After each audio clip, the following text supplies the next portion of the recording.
Hola, bienvenidos todos un día más a nuestro canal del Show de Lugo y a nuestro podcast de Perdiendo la Cabeza, donde ya sabéis que comentamos un poquito la actualidad y últimamente desde distintos puntos. Hoy me acompaña Dani, bienvenido. Hola, ¿qué tal? Y bueno, pues como llevamos haciendo últimamente, vamos a seguir tratando los temas de geopolítica y relaciones internacionales y ver cómo sigue la situación.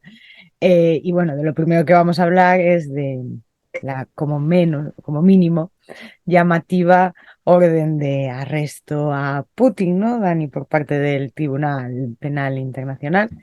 Me gustaría que nos contases un poquito de qué va esto, qué importancia tiene y bueno, qué es también este tribunal, ¿no? Y ¿de dónde viene esto? ¿Qué ha pasado? El Tribunal Penal Internacional es un organismo internacional que se creó a partir de un tratado internacional que es el Estatuto de Roma en 1998 y que luego se firmó en 1998 y entró en funcionamiento en el 2002, cuando pues, se unieron, lo ratificaron el número, que me parece que eran 60 países, el número estipulado para que pudiese entrar en funcionamiento, hacerse efectivo. Y supuestamente, según los medios de comunicación, esa orden de arresto contra Putin es algo muy importante porque en algunos ponía que se estrechaba el cerco sobre Putin. Está Putin tremendamente preocupado porque lo vayan a arrestar el Tribunal Penal Internacional. Y realmente el Tribunal Penal Internacional en los últimos 20 años pues tiene digamos que un registro muy pobre en efectividad, en gasto no. En los últimos 20 años pues gastó como unos 1.500 millones de euros. En condenas, por ejemplo, pues no fueron tan efectivos. Hubo, me parece que unas 8 condenas y pues 8 condenas, 20 años, no parece como que estén haciendo un trabajo tan espectacular. Y hay un montón de cosas pues, que se suelen criticar de este tribunal. Por ejemplo, se critica que son bastante incompetentes. Uno de los casos de incompetencia ocurrieron, por ejemplo, con el expresidente de Costa de Marfil en el 2019, después de que bueno, en Costa de Marfil hubo una guerra civil y en el 2011, pues el expresidente que tiene un nombre pues, un poco difícil de pronunciar, que era Gbagbo, Gbagbo, pues en el juicio que se le hizo, una de las cosas que se criticaron era que la fiscal, pues era bastante inútil o bastante incompetente y que no tenía absolutamente ningún tipo de pruebas y que las pruebas que utilizaba eran simplemente rumores o declaraciones de organizaciones no gubernamentales o de noticias de medios de comunicación, pero que no tenía ningún tipo de prueba, más allá de cuestiones circunstanciales, para condenar pues, esta persona por esos supuestos crímenes de guerra y por lo tanto eso significó que en el 2019 pues, se retiraron los cargos. Pero además de criticar la escasa efectividad o el enorme gasto o también la politización de ese tribunal internacional, pues una de las cosas que es más criticable es que ninguna de las grandes potencias ratificaron el Estatuto de Roma. Es decir, ni Estados Unidos, ni Rusia, ni China, ni la India están sometidos a la jurisdicción de ese tribunal. Y por lo tanto, esas declaraciones de ese orden de arresto pues no tiene absolutamente ninguna importancia más allá de una intención propagandística de publicidad, porque no va a tener absolutamente ningún tipo de efectividad. También es dudoso, yo no soy experto ni mucho menos en derecho internacional, pero no es dudoso que sea simplemente también eh, pues que se haya realizado de la forma jurídicamente adecuada, entre otras cosas, porque una de las cosas que es necesaria para que el Tribunal Penal Internacional pueda tener jurisdicción es que primero, que los países implicados hayan ratificado el tratado o que los crímenes que se investigan hayan sucedido en un país que haya ratificado el tratado. Y estas dos circunstancias no se producen. Ucrania tampoco ratificó ese tratado.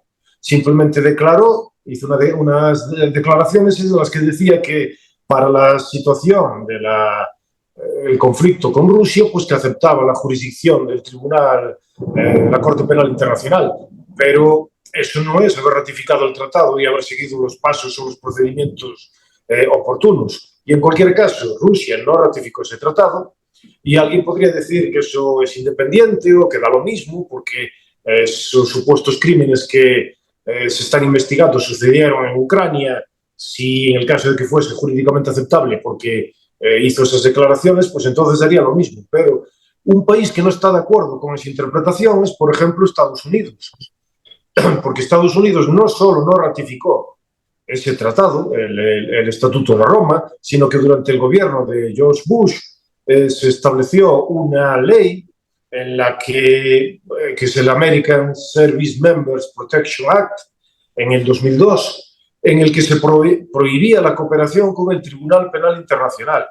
Y Estados Unidos se reserva la posibilidad de utilizar la fuerza militar si alguno de sus ciudadanos es detenido por este tribunal. La fuerza militar, es decir, que si el Tribunal Penal Internacional detiene a algún ciudadano de Estados Unidos puede utilizar su ejército para impedir que el Tribunal Penal Internacional detenga a alguno de sus ciudadanos. Lo que claramente indica que este tribunal no tiene absolutamente ningún tipo de capacidad o de relevancia cuando estamos tratando de las grandes potencias. Solo tiene relevancia si estamos tratando de países que tengan muy poca capacidad internacional o que estén muy aislados. Y entonces, por lo tanto, esta orden de arresto contra Putin básicamente es una cosa tremendamente triste porque fue realizada básicamente con la presión diplomática principalmente del Reino Unido, pero también de Estados Unidos, ante la imposibilidad de articular un tribunal más amplio creado ad hoc para castigar los supuestos crímenes de guerra de Rusia, debido a que no tenían el suficiente apoyo en las Naciones Unidas y que no tenían el apoyo diplomático de muchos otros países. Entonces, esto no solo no va a tener ningún efecto práctico. Cualquiera que crea que esta orden de arresto va a tener algún efecto práctico en el mundo, pues desde mi punto de vista vive en un mundo de ilusión y de fantasía. No va a tener absolutamente ningún efecto práctico sobre la capacidad de detener al presidente de Rusia. Lo que sí tendrá efectos prácticos es en desprestigiar todavía más una serie de instituciones que ya no tienen mucha relevancia o mucha capacidad. En este caso, va a desprestigiar completamente lo poco que le quedaba del Tribunal Penal Internacional. Pero no va a tener otro tipo de repercusiones. Además, también es significativo que el día en el que se salió esta orden de arresto, pues se cumplían los 20 años de la invasión de Irak, de Estados Unidos, de la guerra de Irak, una guerra que, como todo el mundo sabe, también pues cumplió todos los requisitos del derecho internacional. Se hizo de una forma perfectamente, compatible con el derecho internacional.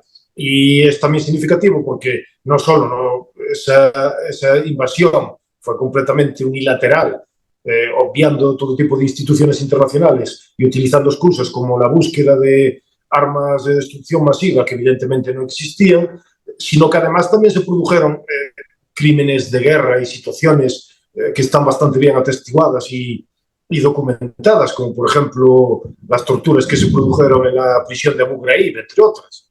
Pero evidentemente este tipo de acciones no son acciones basadas en el respeto por el derecho o basadas en la preocupación por los niños, sino que tienen desgraciadamente pues una gran carga política y de influencia política. Si fuera por los niños, por ejemplo, recordemos que las declaraciones aquellas de Madeleine Albright en el 1996, me parece que fue, cuando le preguntaron por las consecuencias que habían tenido las sanciones económicas sobre Irak antes de la invasión, y le hablaba del número de 500.000 de niños que murieron por consecuencia de esas sanciones, por desnutrición o por enfermedades. Y Madeleine Albright reconoció públicamente que ella creía que esas consecuencias que merecían la pena. Entonces, realmente cuando uno escucha estas cuestiones sobre supuestamente morales, pues las élites políticas de las grandes potencias no son exactamente los más santos o los más preocupados por esas cuestiones humanitarias. Y eso es una cosa pues interesante, pero además de decir eso, que básicamente no va a tener ningún tipo de influencia ni ningún tipo de repercusión en efectos prácticos, hay otros países que sí están realizando acciones diplomáticas de una forma que es bastante más racional y que, desde mi punto de vista, pues demuestra que las élites occidentales no son las más brillantes que hubo en la historia. Las actuales no se destacan precisamente por su gran capacidad estratégica o diplomática. Y si quieres, pues podemos hablar un poco de eso. Sí, bueno, porque es lo que veníamos hablando estos programas, ¿no? Que algunos países tengan una política nacional determinada no significa que luego en el panorama internacional no sepan ser más inteligentes que otras potencias o hacer las cosas de manera más diplomática, incluso de manera mucho más diplomática de lo que lo hacen para adentro, ¿no? Porque se requiere otro tipo de trato con los países que con tus propios ciudadanos. Y sorprendentemente, pues esos dos países que a día de hoy están tomando una vía diplomática que parece bastante más inteligente que la de el compendio de la OTAN, o como quieras llamarle, son precisamente Rusia y China. Ya avanzábamos cuando hablábamos la última vez bueno, que China estaba dando algunos pasos para que parecían indicar que se quería posicionar, ¿no? Como la nueva alternativa al comportamiento caótico y bastante agresivo que está teniendo Estados Unidos con muchos países y que ha tenido durante muchos años. Entonces, bueno, pues parece que de nuevo durante estos días han vuelto a suceder determinadas cosas, ¿no? Y que se están moviendo en el ámbito de las relaciones internacionales y también intentando, pues, tener una posición importante con otros muchos países que quedaban medio fuera del plano, algunos más dentro, como puede ser Arabia Saudí o tal, pero otros muchos también más fuera, como puede ser Irán, y están aprovechando la oportunidad ambos, ¿no? Tanto China como Rusia. Efectivamente, sí, están utilizando una política o esfuerzo diplomático que es bastante más efectivo y está siendo bastante más inteligente del que están realizando Estados Unidos o los países europeos. Muchas veces, de hecho, cuando se habla de ese aislamiento internacional de Putin, es también una señal de desesperación de las élites europeas, una señal de desconexión completa con cómo están aconteciendo o evolucionando el sistema internacional en los últimos años. Porque si se produce algún tipo de aislamiento, no es desde luego del mundo en general, sino de los países occidentales, que las élites occidentales identifican exclusivamente con el mundo, con relación con esos otros países como Rusia o como China. Entonces, por mucho que a mí no me gusta, pues, por ejemplo, el gobierno chino, el Partido Comunista, pues reconozco que son muchísimo más hábiles y muchísimo más inteligentes de lo que son las élites occidentales en Estados Unidos o en los países europeos, que desde mi punto de vista están llegando a un nivel de incompetencia que yo no pensé que fuese llegar a ver en mi vida, porque siempre reconocí que eran capaces, por lo menos, que tenían capacidades para manipular o para tener algún tipo de habilidades políticas, pero en términos de relaciones internacionales yo estoy viendo una incompetencia y una incapacidad tremenda, sí, una incapacidad para ver cómo está modificándose la situación en el escenario internacional. Y una de esas cosas que pues, es un ejemplo es un inicio de acuerdo que hubo entre Irán y Arabia Saudí, entre estos dos países que llevaban muchos años pues, enfrentados y que no tenían relaciones diplomáticas, para recuperar esas relaciones diplomáticas e intentar recuperar relaciones pacíficas en todos los campos, en el campo económico, en el campo militar y en el campo diplomático. Y ese acuerdo su principal intermediario fue China, que tiene una ventaja como la de que nunca realizó actividades militares en esa zona y no tiene ese bagaje que tiene, por ejemplo, Estados Unidos. Y esto es un cambio espectacular, porque es la primera vez en los últimos 40 años que un país diferente de Estados Unidos se posiciona como referente, como el intermediario principal para conseguir un acuerdo de este estilo entre dos potencias regionales, en este caso en Oriente Medio. Me parece que se está hablando muy poco de eso, o no lo suficiente, en la prensa convencional, porque es un cambio tremendamente significativo. Y no solo significa que China está pues, utilizando todas sus estrategias y su capacidad para conseguir esa situación de liderazgo diplomático en determinadas zonas del globo, sino significa también que en Oriente Medio Estados Unidos está perdiendo completamente su posición de liderazgo. Arabia Saudí fue un aliado tradicional de Estados Unidos y lleva desde los últimos años dando claras señales de que ya no confía en Estados Unidos como un aliado principal para conseguir protección, y cada vez está tendiendo más hacia pues, esos países euroasiáticos y esos países como por ejemplo los que componen los BRICS. Y esto es un ejemplo todavía más importante de que se está produciendo esa transición que en Oriente Medio pues a lo mejor puede llevar a una situación de mayor paz, lo cual creo que sería perfecto para, le guste que no le guste los gobiernos de esos países, una situación de paz en Oriente Medio es buena para todo el mundo. O sea que si eso realmente pues, llega a buen puerto o acaba por funcionar, pues sería una victoria diplomática sin duda para China y sería algo positivo para todo el mundo. Entre otras cosas, por ejemplo, puede tener efectos muy positivos para poner fin a la situación de conflicto en Yemen, del que llevaba muchos años y causó un montón de bajas y de sufrimiento humano, pero del que los medios de comunicación occidentales no dijeron absolutamente nada, porque ahí pues, parece ser que no son tan importantes esa situación, ese sufrimiento. Pero eso puede ser una cosa pues muy significativa. Otra cosa significativa que refleja esta idea del liderazgo, de cómo se está transformando el sistema internacional, es en Honduras. Los últimos días pues supo que la presidenta de Honduras tiene pensado iniciar y reconocer a China como el país básicamente dejar de reconocer a Taiwán como un país independiente y hacer relaciones diplomáticas y relaciones comerciales con China, porque China no mantiene ningún tipo de relación con aquellos países que reconocen a Taiwán de forma independiente. Y Taiwán es un aliado de Estados Unidos, lo que quiere decir que siempre que haya un país que deje de reconocer a Taiwán para reconocer a China, eso significa que Estados Unidos está perdiendo influencia internacional. Esto está ocurriendo en Latinoamérica con los países que dejan progresivamente de reconocer a Taiwán como país independiente. Y en los últimos años se fueron como 5 o 6 los países que dejaron de reconocer a Taiwán.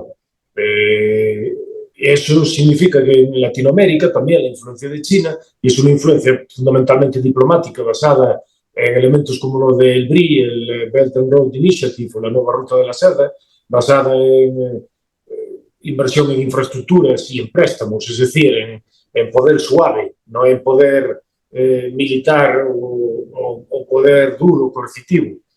Y eso entonces también indica que en esta lucha geopolítica, pues en la zona de Latinoamérica es China la que de momento está consiguiendo una mayor influencia, está incrementando de forma relativa su influencia en relación con la influencia de una zona que tradicionalmente pues, los americanos consideraban su patio trasero.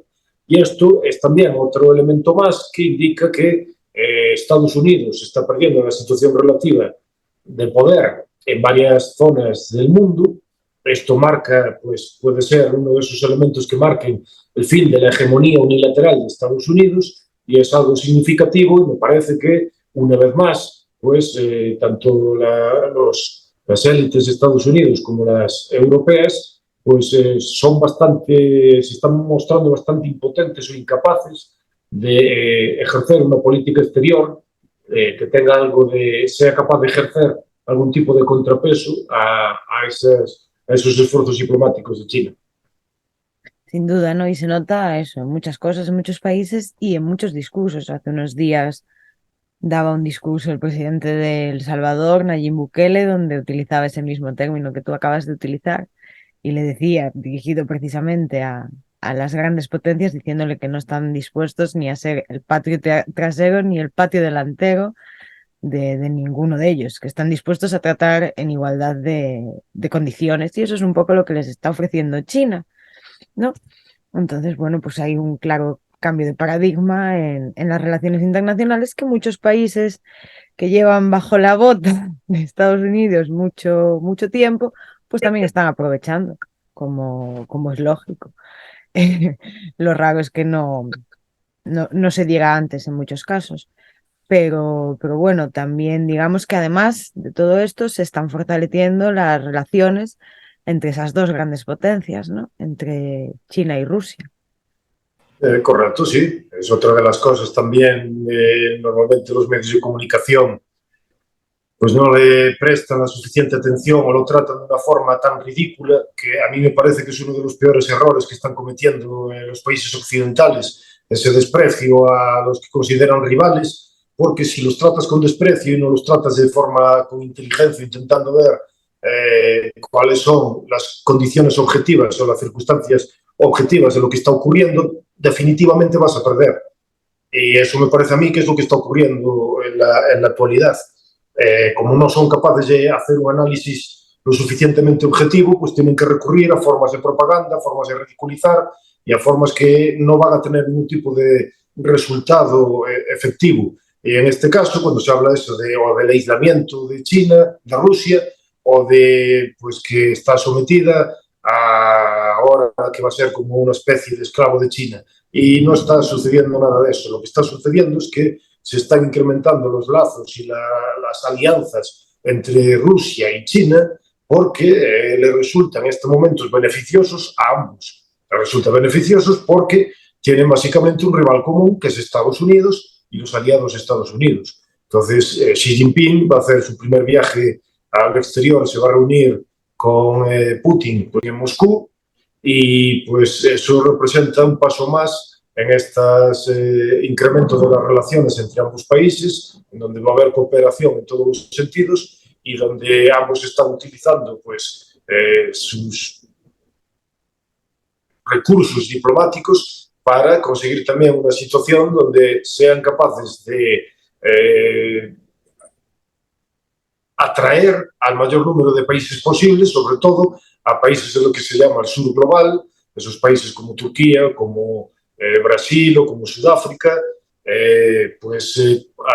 hacia una mayor cooperación entre todos estos países. Y eso es uno de los cambios más fundamentales en el sistema o el escenario internacional de los últimos años. Cada vez va a tener más importancia pues, las organizaciones internacionales que están articulando estos países y las acciones y la cooperación que están realizando, intentando pues, eliminar lo que perciben como una determinada dependencia de otras instituciones que a lo mejor consideran que no atienden de la mejor manera a sus intereses. Otro ejemplo, Indonesia. El presidente de Indonesia está diciendo que tienen que dejar de utilizar, pues, por ejemplo, los medios de pago internacionales occidentales debido a la posibilidad de que los estados occidentales, uno de los tremendos errores que ocurrieron con las sanciones económicas fue lo de la congelación de los 300.000 millones de reservas extranjeras que tenía Rusia, y también del intento de eliminarlo, de quitarlo del SWIFT. Bueno, intento y fue lo que hicieron, del sistema de pagos internacional, porque el resto de países están viendo eso y dicen, en este momento se lo están haciendo a Rusia, pero en cualquier momento nos lo pueden hacer a nosotros. Por lo tanto, no nos conviene continuar con este sistema institucional y tenemos bastantes incentivos para cooperar entre nosotros y articular otros sistemas diferentes. Eso es lo que está ocurriendo ahora y por todos esos errores estratégicos que vamos viendo cada vez más, pues se está acelerando ese proceso que todavía durará mucho tiempo, pero que es, claramente estamos asistiendo a él, de erosión de la hegemonía unilateral de Estados Unidos. Y en gran medida es por los errores y por la incompetencia de Estados Unidos y de sus aliados. Sin duda, por las decisiones que toman, porque no dejan de acelerar aún más el proceso. Lo que tú dices, han visto cómo le han robado a los ciudadanos chinos, o sea, chinos, perdón, rusos, como han hecho con Rusia, con lo que han querido, y le puede tocar a cualquiera mañana. Entonces, pues bueno, empecemos a prevenirnos, lo cual es completamente razonable y lógico. Así que bueno, estas son las novedades, ¿no? No tanto los ciudadanos, digo, cuando congelaron las reservas extranjeras, más a nivel de gobiernos, pero quiero No, los decir... ciudadanos lo decía yo, porque sí que pues, pues También. oligarcas rusos, millonarios rusos, les secuestraron las propiedades en Europa, quiero decir, sin más. Entonces, bueno, pues eso supongo que los demás países también lo aprecian y lo ven. Y la cosa seguirá, bueno, supongo que seguirá evolucionando en esa dirección y más si siguen actuando de la manera que lo hacen, ¿no? Y seguiremos hablando de las novedades que vaya viendo en este campo. Estas son las de los últimos días. Yo creo que, bueno, como resumen, está estupendo. Y el próximo día, bueno, ya hablaremos de todo lo que venga y si hay novedades sobre el terreno también en las cuestiones de Ucrania y demás, pues como estos días tampoco ha habido grandes cambios o grandes cosas, pues eso lo dejamos para la próxima. Darle las gracias a Dani, como siempre, por darnos su tiempo y acompañarnos este ratito y a todos los que nos acompañáis desde el otro lado de la pantalla, por supuestísimo. Ya sabéis que nos ayuda mucho que nos dejéis vuestros comentarios y todo eso y os esperamos en la próxima. Hasta luego. Hasta luego.